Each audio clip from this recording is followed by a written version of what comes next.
Hello, welcome. In today's video I'm going to review the brand new Voigtlander Nokton 28mm f1.5 lens for Leica.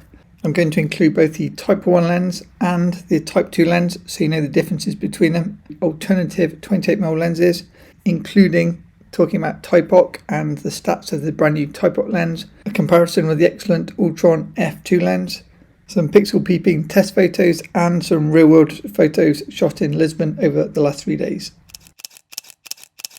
Hello, Matt here from MrLeica.com. First, a huge thanks to my sponsors, aka my patrons. Links below as always to additional content. A special thanks to Flaghead Photographic who kindly sent me both lenses so I can make this video for you guys. To give you a taste of what this lens can do, let's first look at some real world photos shot in Lisbon. If you've never been to Lisbon, it's in Portugal and it involves lots of steps up and down and some nice pastries. It's a little bit like San Francisco, the European version, and it has the same kind of bridge too. A shout out to my patron Thomas, who was travelling with me and kindly did some of the behind the scenes video footage. I was also shooting a lot of film when I was in Lisbon, so once the film is developed I will do a part 2 Lisbon video. Subscribe if you want to see that. Okay, on to the testing. So the camera I was using for this video is the Leica M10, which I got a couple of months ago, and it really suits kind of street photography. These real world photos, as I'm calling them, are RAW plus Mr. Leica preset. So I added either a black and white preset or a color preset, and it's the same 2 presets applied to all photos. I will make these new presets available once I've finished developing them. There is a link below to my existing presets, and I just love presets because it's just such a quick way to edit photos. RAW preset, export, done. So that's what you're seeing in this video. The photos you're seeing are shot at a variety of f-stops. I'd say majority f5.6, f8. You can normally tell because they'll look more modern and more sharp corner to corner. But this lens can give kind of different looks. You can get a really sharp look, maybe almost like a disc-on look as I think of it. But you can also get almost like a Light Lens Lab L-can look if you shoot it wide open. I think of that because of the heavier vignetting and the nice fall off. And maybe a more vintage vibe. So I think that's really nice that you can get 2 quite distinct looks from the same lens. I saw this girl with this amazing hat, so my model photography instincts kicked in and I stopped her for a few photos. This is what she said. Oh my god, I love this. Wow. Despite being an experienced model photographer and teaching model photography workshops, I'm pretty rubbish at stopping strangers. That said, in Lisbon I seem to have a additional confidence to what I normally have, maybe because I was with Thomas, and so I stopped a few different people and I got the photos that you're seeing in this video. Now, because it's a fast 1.5 lens, this lens is going to be useful for shooting at night, so I wanted to do some night shoots. So we went out after dark and I shot these photos, just trying to do anything creative to see what the lens can do. Most of these photos will be shot wide open at f1.5, so the first thing you can notice is the heavier vignetting. But I think this lens is going to be really good for film shooters, especially because fellow film shooters like myself, you need more light when it comes to shooting film, especially if you're using, say, ISO 100 to 400 speed films. So this lens looks extremely promising, and yeah, I think film shooters are going to love it. Maybe I'm strange, but I actually really like vignetting, and I normally add it to photos in my presets, so lenses with vignetting is definitely no problem for me. Once Thomas had headed home on the last day, I had about 3 or 4 more hours to play with, so I walked along the coast, along the water edge to try and do a bit more testing and hopefully get some nice photos in the low light. Lisbon is really easy to take photos, and so if ever you want somewhere to go exploring, I think my flights cost £38 return, and then I got to enjoy this light for 3 days. So very good for lighting and very nice for street photography too. There were lots of people out chilling, enjoying the afternoon sunshine, so that made it very easy as I was walking along the water to find individuals to photograph. Some photos were shot from the hip, some photos were shot properly, so if you want to call it that. In this example, this girl's boyfriend was throwing bread in the air, and so I took the opportunity to grab some shots for them. They then tracked me down and asked me for the pictures, so I've got to send them after I've finished this video. I must give a special mention to Vintage Dream Cameras in Lisbon. Diana wrote to me and said, would I like to do a talk for the local film photographers? It was a bit nerve-wracking, but I really enjoyed it and I met an awesome group of guys.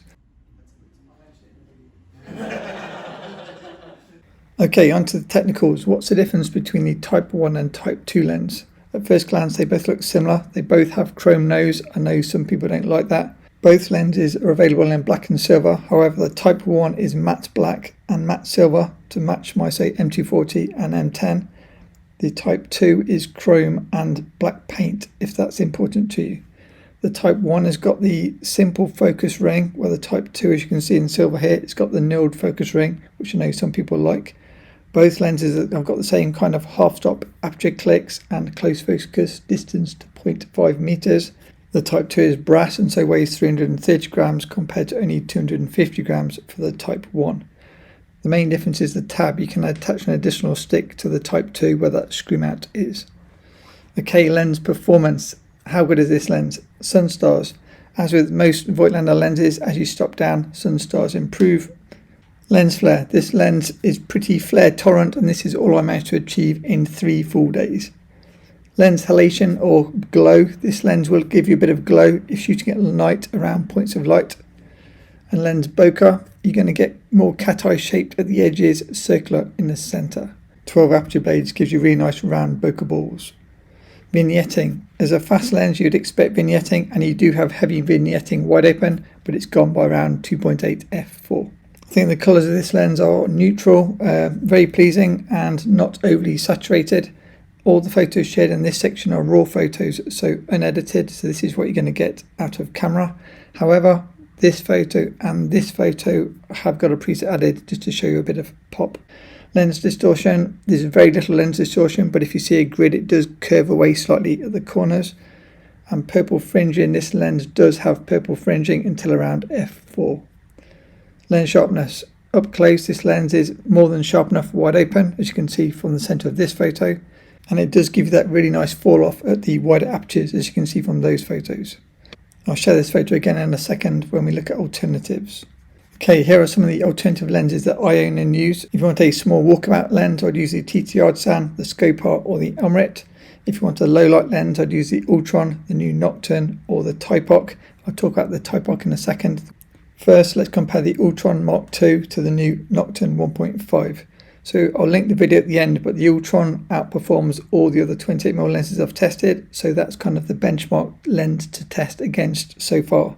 You'll see from these images both lenses have similar vignetting wide open, but obviously the 1.5 is one stop ahead, and both lenses are similar sharpness. I'd say the Nokton may have the edge, which is excellent. The Nokton does suffer from chromatic aberration, but the Ultron doesn't.